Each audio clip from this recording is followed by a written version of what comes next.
Hello dear students, स्वागत है आप सभी का आपके YouTube channel Hindi English improver पर। डियर स्टूडेंट्स, प्रस्तुत वीडियो कक्षा 12 के छात्रों के लिए कथा साहित्य के अंतर्गत जो लाठी कहानी है शिवानी के द्वारा लिखित, उससे संबंधित सभी महत्वपूर्ण प्रश्नों के उत्तर हम प्रस्तुत वीडियो में देखेंगे। तो आइए इस वीडियो को शुरू करते हैं और ध्यान से देखते हैं। सबसे पहले देखते हैं कहानी का सारांश। सुप्रसिद्ध कथा लेखिका शिवानी द्वारा लिखित लाठी घटना प्रधान कहानी है। कप्तान जोशी अपनी पत्नी बानो से अत्यंत प्रेम करता है, जिसका प्रमाण उसके द्वारा दी गई पत्नी की निश्चल सेवा से प्रतीत होता है। बानो टीबी की अतिशयता से पीड़ित होकर आत्महत्या करने का प्रयास करती है। कप्तान द्वारा बानो को खोजने पर उसका न मिलना तथा 16 वर्षों बाद अचानक स्वयं मिल जाना कप्तान को कुछ ही पलों में बूढ़ा व खोखला अनुभव करा जाता है। कहानी का अंत बानो के स्थान पर कप्तान की त्रासदी को दिखाना लेखिका को सर्वश्रेष्ठ कथाकारों में चिन्हित करता है। कप्तान जोशी का अपनी पत्नी बानो के प्रति अगाध प्रेम।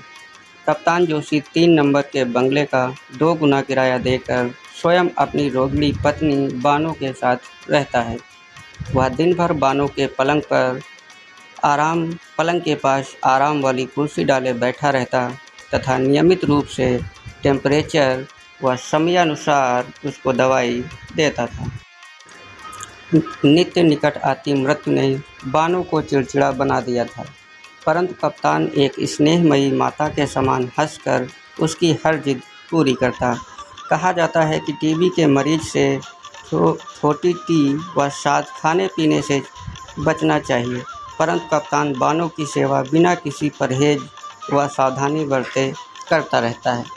डॉक्टर व माता पिता द्वारा बानो की मृत्यु हो जाने की संभावना व्यक्त करते हुए कप्तान को समझाया जाता है, परंतु फिर भी वह यथार्थ को झुठलाकर अपनी सहज व्यवहारिक चेष्टाओं तथा बानो के प्रति अगाध व निश्चल प्रेम को ज्यों का त्यों बनाए रखता है।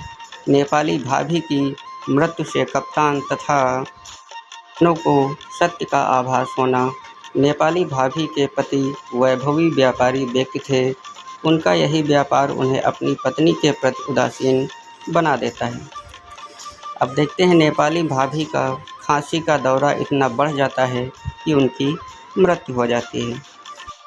नेपाली भाभी की मृत्यु कप्तान को अचानक उस सत्य का आभास करवा देती है जिसे वह जानकर भी अनजान बना रहता है। वह सोचता है कि जब ऐसी गोल मटोल व हंसती खेलती भाभी को मौत खींच ले गई तो हड्डियों का ढांचा मात्र बानो तो हवा में उड़ती रुई का फाया सा है। यह विचार कप्तान और बानो को जीवन की क्षणिकता से रूबरू करा देता है। और अब देखते हैं बानो का क्षय रोग से ग्रसित होने का कारण। कप्तान जोशी को विवाह के तीसरे ही दिन बानो को छोड़कर बसरा जाना पड़ा था। 3 दिन की सुंदर नववधु को इस तरह अचानक छोड़कर जाना कप्तान को दुश्मन की गोलीबारी से भी भयंकर लगता है। उस समय बानो की आयु 16 वर्ष थी। कप्तान बसरा से 2 साल बाद घर लौटता है।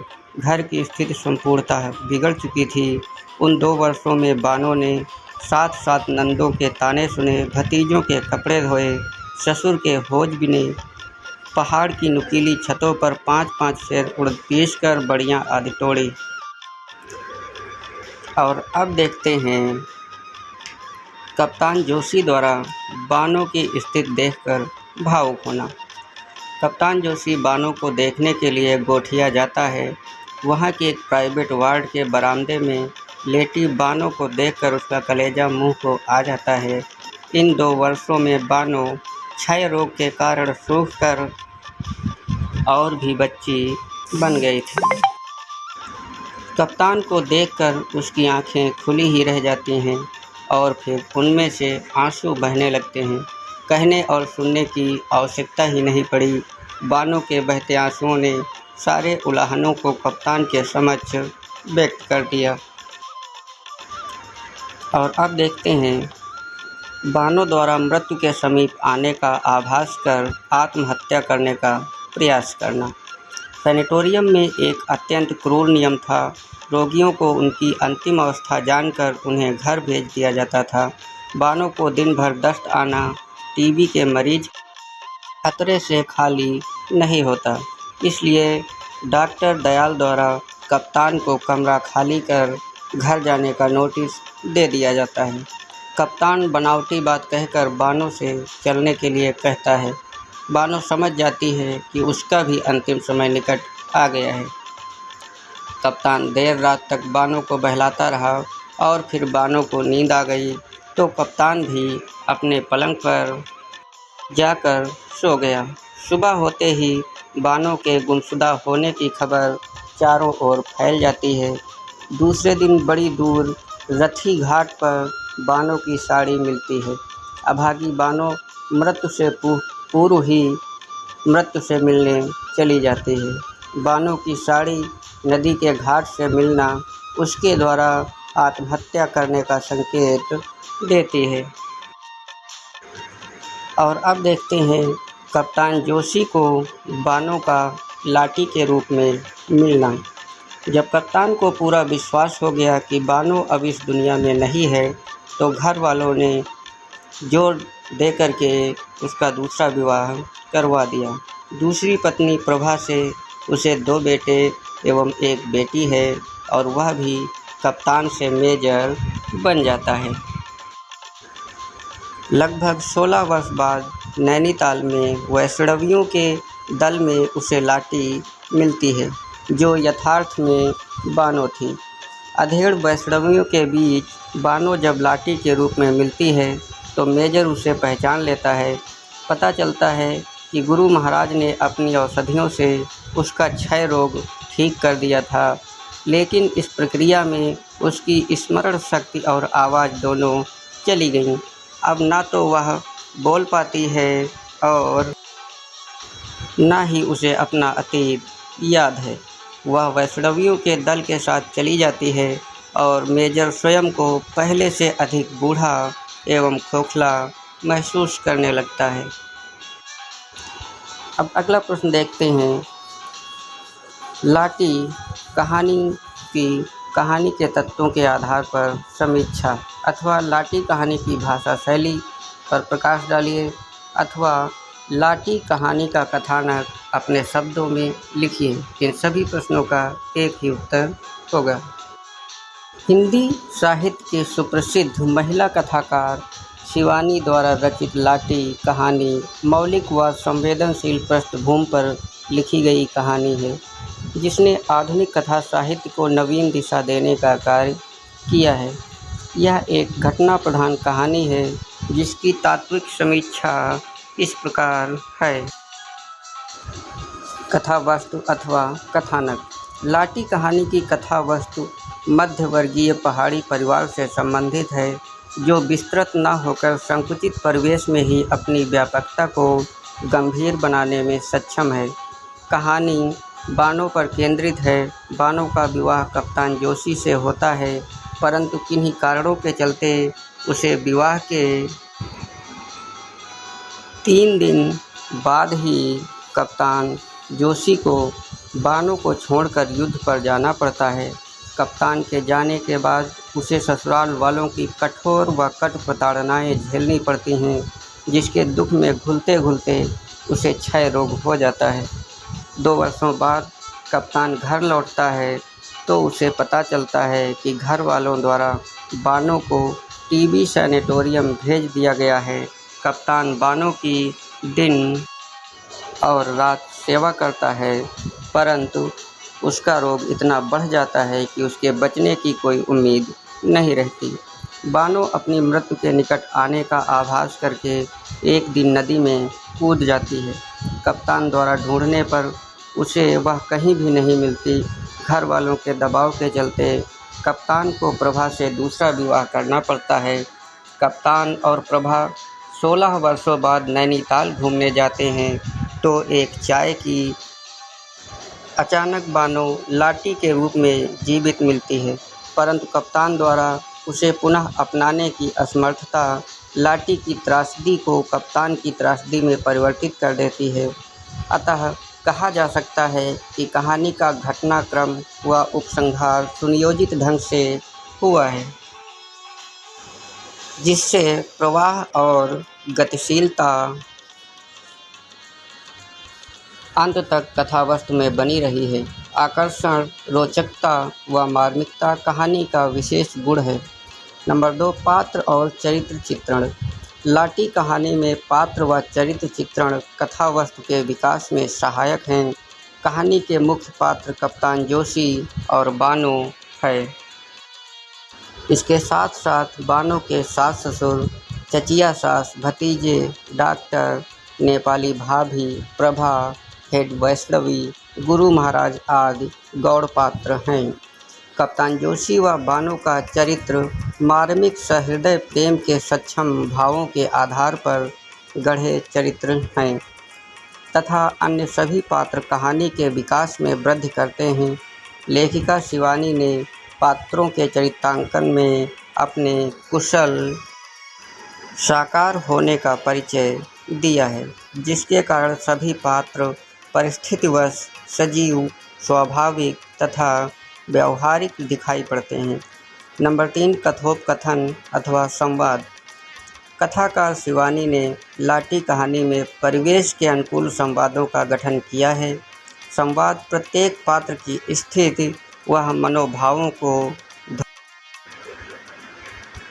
प्रकट करते हैं और संवाद संक्षिप्त, व्यंग्यात्मक व रोचक है, जो कहानी को जीवंत बनाने में सहायक है। जैसे है हमारे बुडज्जू आधी कुमाऊं के छत्रपद पर बहुत तिथाड़ अर्थात शमशान को जा रही है, तो उनकी बला से यहाँ साली तबीयत बोर हो गई है। ओह माय गॉड, अपने आदमी को भी भूल गई क्या। नंबर 4 पर देखते हैं भाषा शैली। भाषा शैली की दृष्टि से लाटी कहानी विशिष्ट बन पड़ी है। लेखिका ने वर्णन प्रधान शैली, वार्तालाप के माध्यम से वस्तु स्थिति को आगे बढ़ाते हुए घटना को चित्रित किया है। लेखिका ने अपनी सरल व स्वाभाविक भाषा में पहाड़ी वातावरण के अनुकूल पहाड़ी शब्दावली का प्रयोग यथास्थान किया है। अंग्रेजी, फारसी, तत्सम, तद्भव, देशज व आंचलिक शब्दों का सटीक रूप में प्रयोग किया गया है। वर्णनात्मक, हास्य, व्यंग्यात्मक शैलियों का प्रयोग कहानी की भाषा शैली को प्रभावपूर्ण बनाता है। नंबर 5, देश, काल और वातावरण। लाटी कहानी देश, काल और वातावरण की दृष्टि से यथार्थ व स्वाभाविक परिवेश को उजागर करती है। इस कहानी की पृष्ठभूमि का आधार पहाड़ी क्षेत्र है। सैनिटोरियम के वातावरण को कहानी के आरंभ में ही व्यक्त पहाड़ी परिवेश का ताना बाना बुना गया है। नैनीताल, कुमाऊं जैसे क्षेत्रों के वर्णन ने कहानी के देश, काल और वातावरण को यथार्थपरक, सजीव व जीवंत बना दिया है। नंबर 6, कहानी का उद्देश्य। कहानी का उद्देश्य मध्यम वर्गीय समाज में पति के बिना अकेली रहने वाली पत्नी के जीवन की त्रासदी को दिखाना है। लेखिका ने यह भी संदेश दिया है कि महिला ही महिला का शोषण करती है, उन्हें अपने दृष्टिकोण में परिवर्तन लाना चाहिए तथा इसमें यह भी बताया गया है कि क्षय रोग असाध्य नहीं है, परिजनों के सहयोग और प्रेम से रोगी को बचाया जा सकता है। और अगला प्रश्न देखते हैं, कप्तान जोशी का चरित्र चित्रण। नंबर 1, बानो के प्रति पूर्णतः समर्पित कप्तान जोशी अपनी पत्नी बानो से अगाध प्रेम करता है। उसके क्षय रोग से ग्रसित होने पर भी वह उससे अत्यधिक प्रेम करता है तथा वह दिन रात बिना परहेज व सावधानी बरते बानो की सेवा में तल्लीन रहता है। नंबर 2, हंसमुख व मजाकी स्वभाव। कप्तान जोशी का स्वभाव हंसमुख व मजाकी है। जीवन के इतने कठिन समय में भी वह अलमस्त डोलता तथा गमान सिंह मालदार की गोल मटोल पत्नी से मजाक करता रहता है। नंबर 3, स्नेहमयी सेवा का भाव। कप्तान जोशी स्नेहमयी सेवा के भाव से ओतप्रोत है। वह पास के दूसरे मरीजों की बड़ी तृष्णा व चाव से सेवा करता है। उसके चेहरे पर कभी झुंझलाहट या खींच की रेखा नहीं उभरती। वह बानों की हर जिद स्नेहमयी माता की भांति हंस खेल कर झेल लेता है तथा उसे अपने ओवरकोट में लपेटकर अपनी देह से लगाकर लंबे चीड़ की छाया में बैठा रहता है। नंबर 4, सच्चा प्रेमी व आदर्श पति। कप्तान जोशी सच्चा प्रेमी व आदर्श पति हैं। वह डॉक्टर द्वारा नोटिस देने की बात बानों से छिपाते हैं और सैनिटोरियम से जाने का कारण अपनी तबीयत का बोर होना बताते हैं। वह बानों को रात भर बहलाता और गुनगुनाता है, बानो मेरी बन्नी बन्नू। बानों की साड़ी रथी घाट पर मिलने पर वह उसे अपनी छाती से चिपकाए फिरता रहता है। इस प्रकार उसके सच्चे प्रेमी व आदर्श पति होने का प्रमाण मिलता है। इस प्रकार कहा जा सकता है कि कप्तान जोशी का चरित्र सेवा, प्रेम व मानवीय संवेदनाओं से परिपूर्ण है। ये थे लाठी कहानी से संबंधित कुछ महत्वपूर्ण प्रश्नोत्तर। आशा है आप सभी लोग ध्यान से सुने होंगे तथा इसको कंठस्थ कर लिए होंगे।